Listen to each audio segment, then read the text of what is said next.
홍수 이후에 노아의 아들들로 인해 사람들이 온 땅에 퍼지게 되었죠.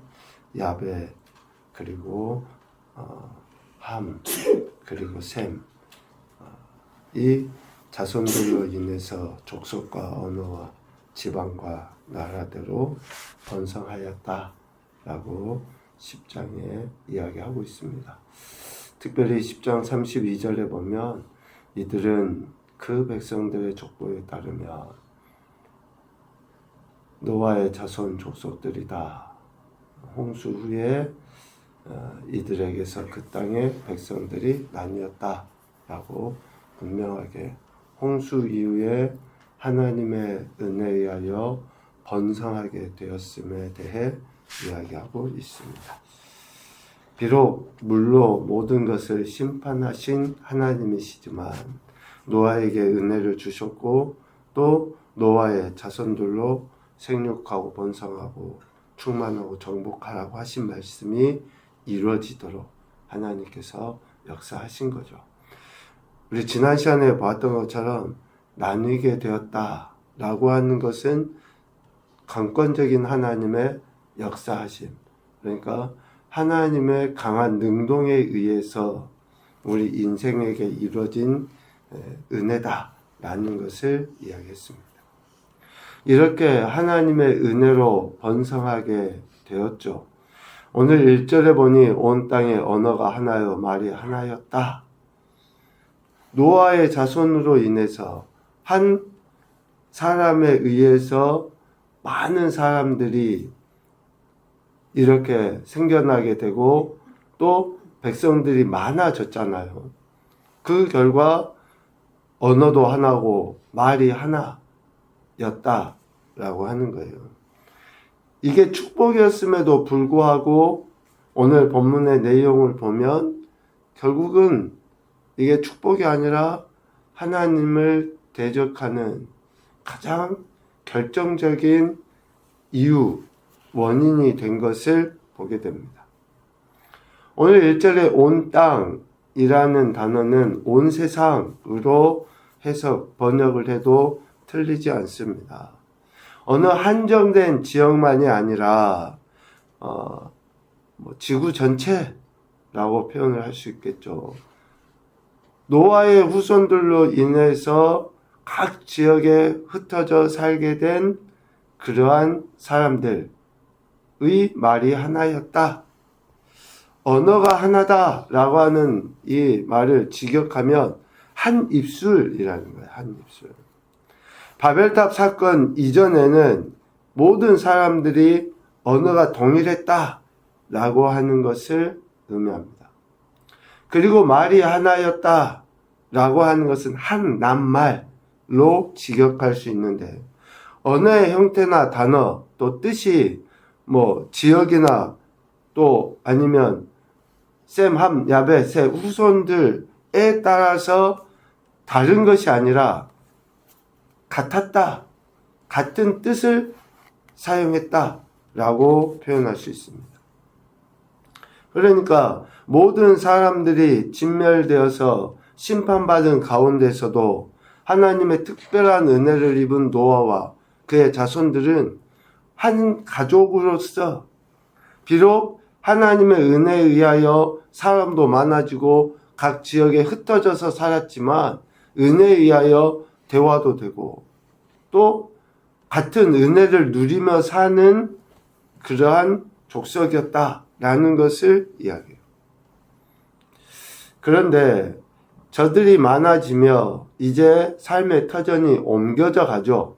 2절에 보니까 그들이 동방으로 옮기다가 시날 평지를 만나며 거기 거류하였다라고 이야기하고 있어요. 이제 점차 사람들이 많아지면서 이렇게 더 퍼져나가죠. 여기서 옮기다가는 유목 생활을 하던 사람들이 장막을 칠 때 말뚝을 박잖아요. 그 말뚝을 뽑는 데에서 유래했다라고 합니다. 그러니까 방랑 생활을 하던 저들이 이제 시날 평지, 구체적으로 어디다라고 지명은 이야기할 수 없지만 여간 이런 좀 평평한 평지, 또 초원, 초목들을 만나서 거기에 이제 정착하며 살려고 했다라고 하는 것으로 이해할 수 있죠. 상당히 넓은 평지에서 이제 정착하며 살게 될 그때에, 그러니까 좀 우리가 여기에 굳이 영적인 의미를 부여해보면, 떠돌이 생활을 하다가 좀 이제 터도 잡고 안정된 생활을 이렇게 좀 하게 되면, 우리 속담에도 그렇잖아요. 서 있으면 앉고 싶고 앉아 있으면 눕고 싶고, 좀 뭔가 여유 있고 넉넉해지고 좀 풍요로움이 생기니 생각이 엄한 생각을 하게 되는 거죠. 좀 고생 할 때는 그래도 뭔가 좀 하나님의 은혜도 구하게 되다가 좀 넉넉해지면, 여유로워지면 하지 말아야 될 생각들을 하게 되는. 그래서 방랑하다가 평지를 만나서 거류하게 될 그때에 3절 서로 말하되,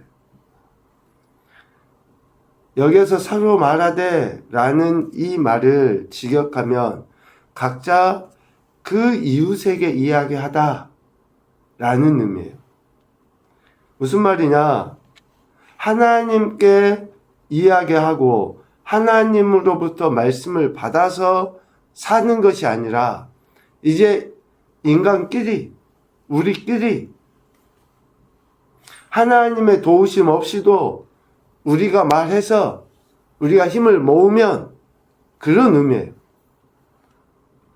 하나님의 도우심으로 인해서 살아가야 될 인생들이 자신들의 의견을 모으면 하나님이 하시는 것만큼 할 수 있다라고 하는 그런 생각이 든 거죠.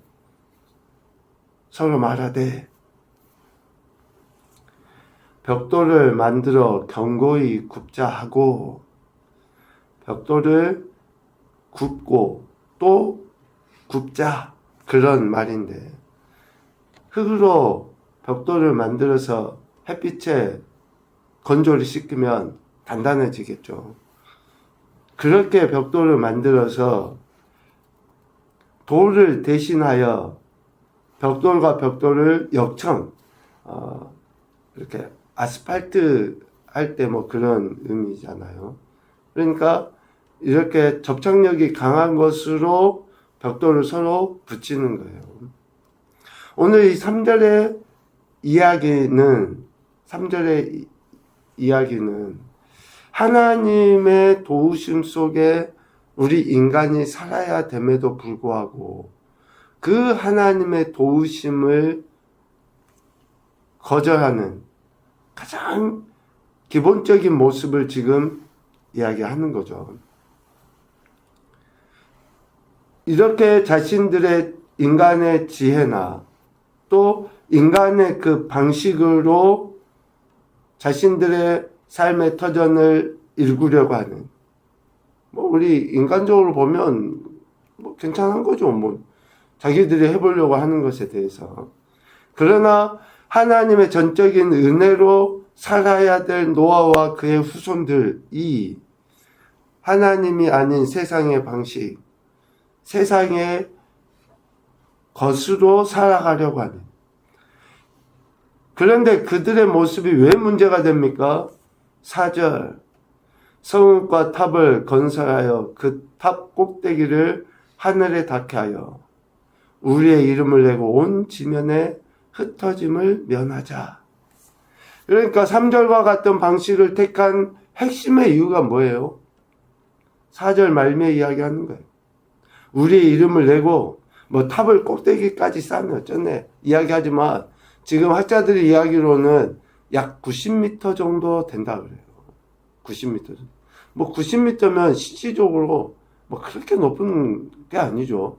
뭐 지금 뭐 500m, 뭐 800m 뭐 이런 이야기들을 하는 거예요. 그러니까 그렇게 막 높진 않지만 자신들이 그 탑을 쌓는 목적, 이렇게 벽돌을 굽고 또 그것을 역청으로 이렇게 접착시켜서 건설하고자 하는 목적이 문제인 거죠.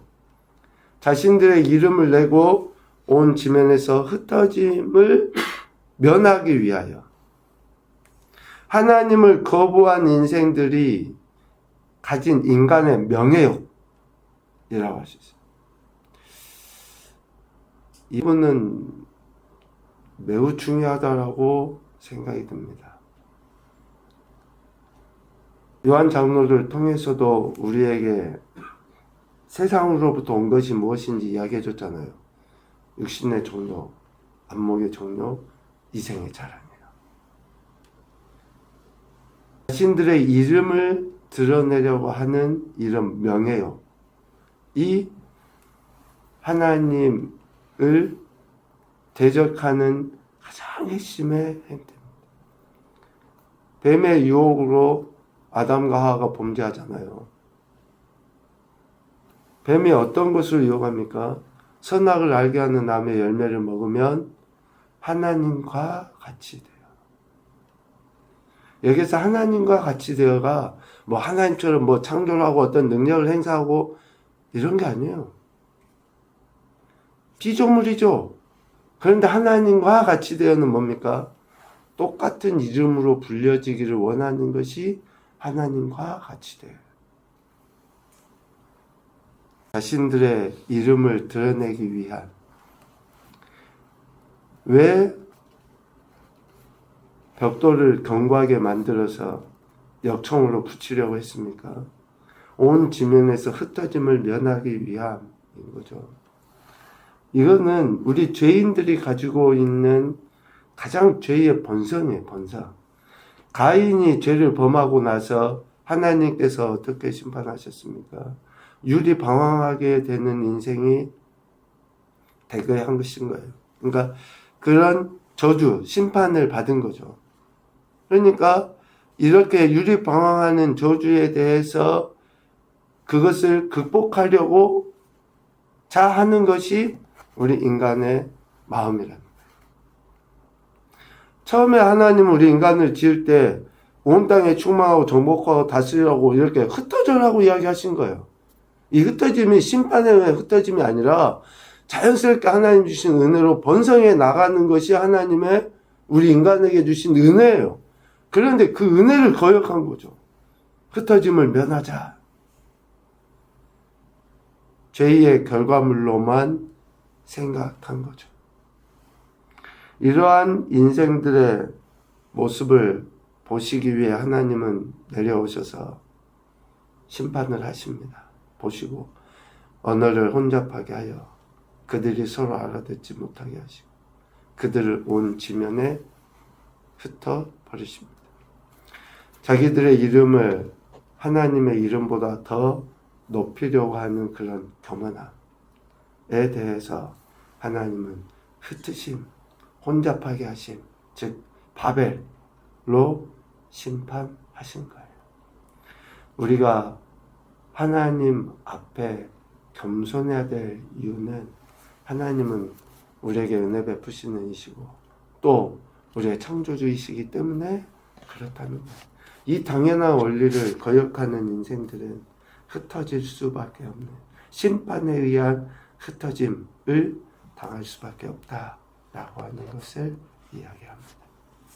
첫 번째 교훈으로 보면요, 번성하게 하신 하나님의 은혜를 왜곡하는 어리석음을 제거하자. 번성하게 하고 흩어져 가는 것은 하나님의 은혜예요. 그런데 그것을 심판으로 저주로 여기는 어리석음이 있기 때문에 오늘 바벨탑 사건이 일어난 거죠. 두 번째, 하나님 앞에 높아지려고 하는 교만함이 심판의 원인임을 잊지 말자.